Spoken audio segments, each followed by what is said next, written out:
Hello students, welcome back to organise knowledge channel. आज की video में डिस्कस करेंगे वर्कशीट 94 क्लास 9th विषय विज्ञान है।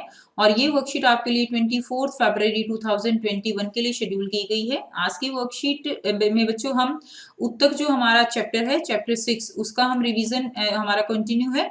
लास्ट वर्कशीट में हमने पादप उत्तक जो है उसके भेद पढ़े थे कि जो पादप उत्तक है उसके हमने दो भेद पढ़े थे, ठीक है, जिसमें एक था विभजो उत्तक और दूसरा था स्थायी उत्तक। स्थायी उत्तक में बच्चों हमने उसके दो प्रकार पढ़े, एक सरल स्थायी उत्तक होता है और दूसरा होता है जटिल स्थायी उत्तक। सरल स्थायी उत्तक में होते हैं पैरेन्काइमा, कॉलेन्काइमा एंड स्क्लेरेन्काइमा। और इस वर्कशीट में हम जटिल स्थायी उत्तक पढ़ेंगे। सरल स्थायी उत्तक क्या होते हैं? जो एक ही प्रकार की कोशिकाओं से बने होते हैं उनको हम सरल स्थायी उत्तक कहते हैं। और स्थायी उत्तक ये क्यों है? क्योंकि ये अपनी विभाजन की क्षमता को खो देते हैं। जटिल स्थायी उत्तक जो है इनको हम जटिल क्यों कहते हैं? जाइलम फ्लोएम कैसे हैं? जटिल स्थायी उत्तक है। तो इनको जटिल क्यों कहा जाता है? क्योंकि ये एक से ज्यादा तरह की कोशिकाओं से मिलकर बने होते हैं। तो सबसे पहले हम करेंगे जाइलम। जाइलम उत्तक पौधे का काष्ठीय भाग है। यह संवन तथा यांत्रिक दृढ़ता प्रदान करने वाला उत्तक है। संवन यानी पदार्थों को एक जगह से दूसरी जगह पर ले जाना, यांत्रिक दृढ़ता यानी उसको कठोरता देने वाला उत्तक है, ठीक है। यह जल तथा खनिज का संवन मृदा से पादप तक करता है। तो ये क्या करता है? जल और खनिज का संवन करता है। कहां से? मृदा से जो है जल और खनिज लेता है और फिर पादप के हर एक भाग तक पहुंचाता है। यह चार तरह की कोशिकाओं से मिलकर बना होता है। कौन कौन सी कोशिकाएं हैं? देखिए, जाइलम ट्रैकीड्स है जिसको हम वाहिनिका भी कहते हैं, पहले नंबर एक। नंबर दो वाहिका, ठीक है। नंबर तीन है जाइलम पैरेन्काइमा और नंबर चार है जाइलम फाइबर। तो चार तरह की कोशिकाओं से मिलकर जाइलम बना है।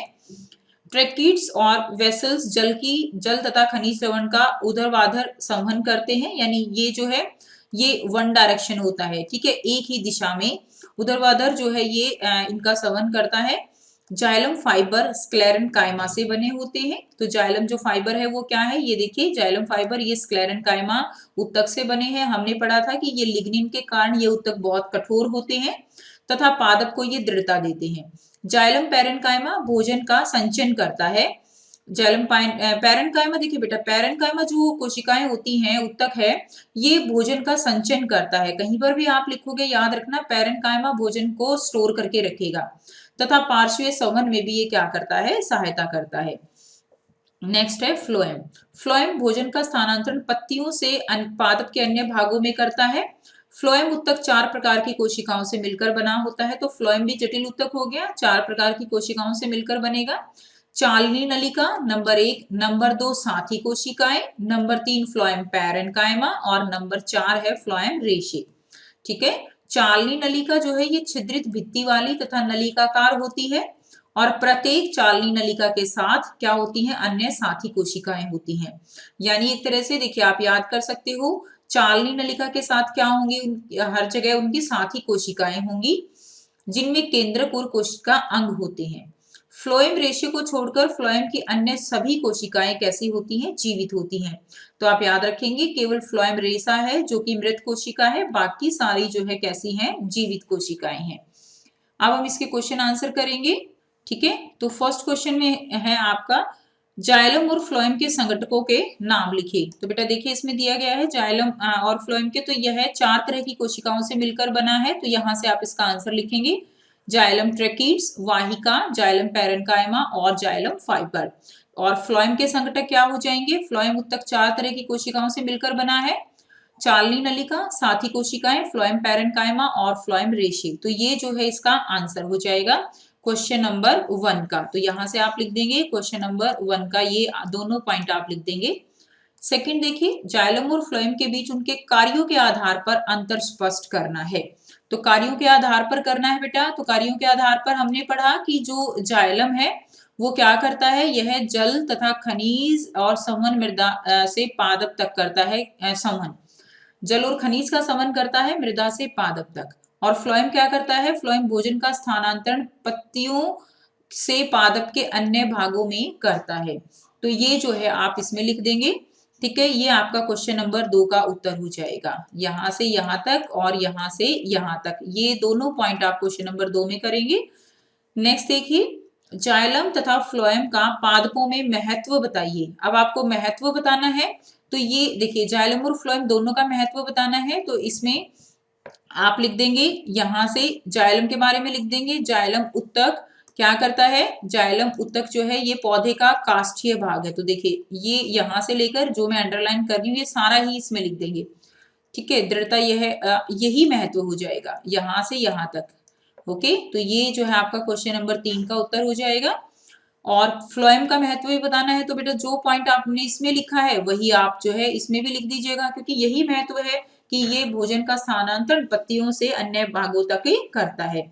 तो यही आपका जो मैंने अंडरलाइन किया है, यही आपका क्वेश्चन नंबर 3 का उत्तर भी हो जाएगा। नेक्स्ट देखिए, प्रश्न संख्या 4 और 5 में दो कथन दिए गए हैं, एक अभिकथन और दूसरा कारण। सही उत्तर का चुनाव ABCD में दिए गए सूत्र के अनुसार कीजिए। ये हम बहुत बार कर चुके हैं। अगर ए और आर दोनों सत्य हैं, आर ए तथा आर ए की सही व्याख्या है तो ए उत्तर, दोनों सत्य है लेकिन सही व्याख्या नहीं है तो बी, ए सत्य है परंतु आर असत्य तो सी, ए असत्य है परंतु आर सत्य है तो डी। ठीक है, प्रश्न 4 है, आप करेंगे। अभिकथन दिया गया है, जाइलम पैरेन्काइमा कोशिकाएं स्टार्च के रूप में भोजन का संग्रहण करती हैं, तो ये बिल्कुल ठीक है। यह छोटी तथा दृढ़ कोशिका भित्ति वाली है। कारण दिया गया है यह छोटी तथा दृढ़ कोशिका भित्ति वाली है, ये ठीक है लेकिन व्याख्या सही नहीं है, तो आंसर बी हो जाएगा। नेक्स्ट देखिए, प्रश्न 5, अभिकथन दिया गया है, एक साधारण उत्तक एक ही प्रकार की कोशिकाओं से बनता है, तो बिल्कुल एक ही प्रकार की कोशिकाओं से बनता है साधारण उत्तक, बिल्कुल ठीक है। कारण दिया गया है, पादपों में साधारण उत्तक पैरेन्काइमा, कोलेन्काइमा और स्क्लेरेन्काइमा है, तो बेटा ये बिल्कुल ठीक है लेकिन व्याख्या सही नहीं है, तो आंसर बी हो जाएगा। दोनों ठीक है लेकिन व्याख्या सही नहीं है, तो क्या होता है, आंसर बी। नेक्स्ट देखिए, नेक्स्ट है प्रश्न 6, दिए गए अनुच्छेद को पढ़ना है और 6 और 7 का उत्तर देना है। जाइलम और फ्लोएम जटिल स्थायी उत्तक हैं, यह स्थानांतरण तथा संवन का कार्य करते हैं, बिल्कुल ठीक है, जटिल स्थायी उत्तक हैं, संवन का कार्य भी करते हैं। फ्लोएम उत्तक 4 प्रकार की कोशिकाओं से मिलकर बना होता है, ये भी ठीक है, हमने पढ़ा अभी। प्रश्न 6 है, निम्न में से फ्लोएम का कौन सा संघटक मृत कोशिकाओं से बना होता है, तो कौन सा है, फ्लोएम रेशे। ठीक है ना, ऑप्शन दिए गए हैं चारों आपको, लेकिन फ्लोएम रेशे हमने पढ़ा था लास्ट में ही, फ्लोएम रेशे केवल जो है मृत कोशिकाओं से बना है, बाकी सारी जीवित कोशिकाएं होती हैं।